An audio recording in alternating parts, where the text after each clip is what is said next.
Baik, pada video kali ini kita akan bahas materi tentang integral. Pertama kita pandang integral. Materi pertama di sini kita pandang integral sebagai antiturunan.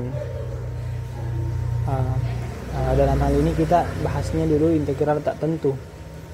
Nanti kita lihat seperti ini. Kita sebut f sebagai antiturunan dari f.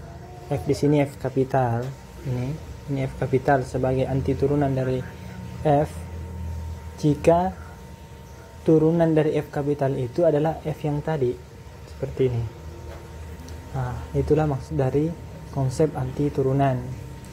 Contoh, carilah suatu antiturunan dari fungsi fx sama dengan 4x pangkat 3. Jadi kita memikirkan kira-kira fungsi apa yang kalau kita turunkan hasilnya adalah 4x pangkat 3. Ternyata kita bisa menebak bahwa fx sama dengan s pangkat 4 tambah c, di mana c ini adalah konstanta. Jadi c ini konstanta bilangan real. Kenapa? Jawabannya di sini mengapa konstanta? Karena turunan konstanta kan 0. Sehingga secara umum kita dapat menulis bahwa antiturunan dari fx adalah ini. Fx sama dengan s pangkat 4 tambah c. C-nya terserah mau dipasang berapa, yang penting dia real. Maka selalu kan 0 turunannya, makanya dapat seperti itu. Selanjutnya akan digunakan notasi untuk turunan, antiturunan, yaitu notasi Leibniz. Inilah notasi yang kita kenal pada konsep integral. Dibacanya begini, integral fungsi f dx. Pertama, kita lihat dulu aturan pertama atau teorema pertama sini. Jika R adalah sebarang bilangan rasional kecuali minus 1, sebenarnya di sini sebarang bilangan real berlaku. Jadi R-nya di sini sebarang bilangan real. Tapi di sini di buku dipandang dulu bilangan rasional. Kecuali minus 1, karena minus 1 itu di sininya gagal. Makanya ini kecuali minus 1. Maka integral x pangkat r dx adalah x pangkat r tambah 1 per x tambah 1 ditambah c. C di sini dengan c di sini. C adalah konstanta. Sekarang kita lihat contoh terkait dengan teorema ini.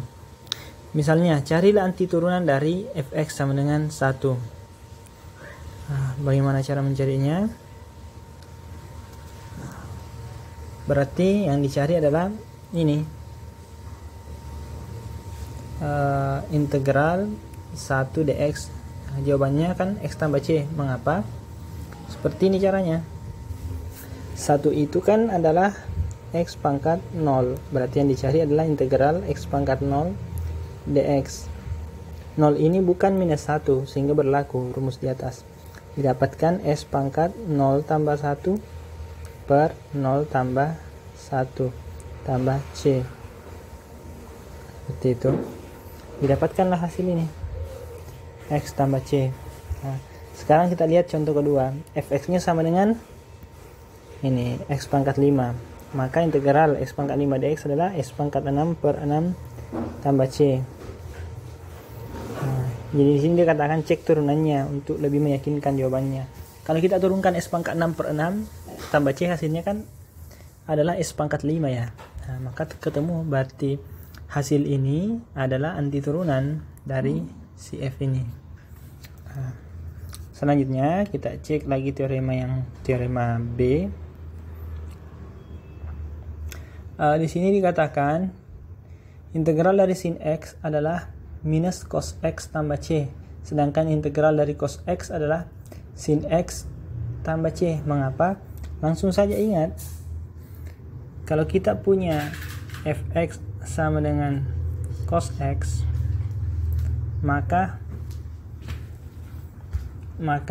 kita akan punya turunan dari f ini adalah minus sin x.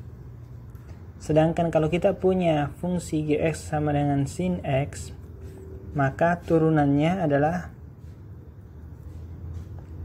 cos x. Akibatnya apa? Kalau ditanyakan misalnya apa integral dari minus sin x, jawabannya kan cos x. Tapi kalau ditanyakan apa integral sin X, maka minusnya ke ini, ke cosnya, hasil turunannya, hasil integralnya.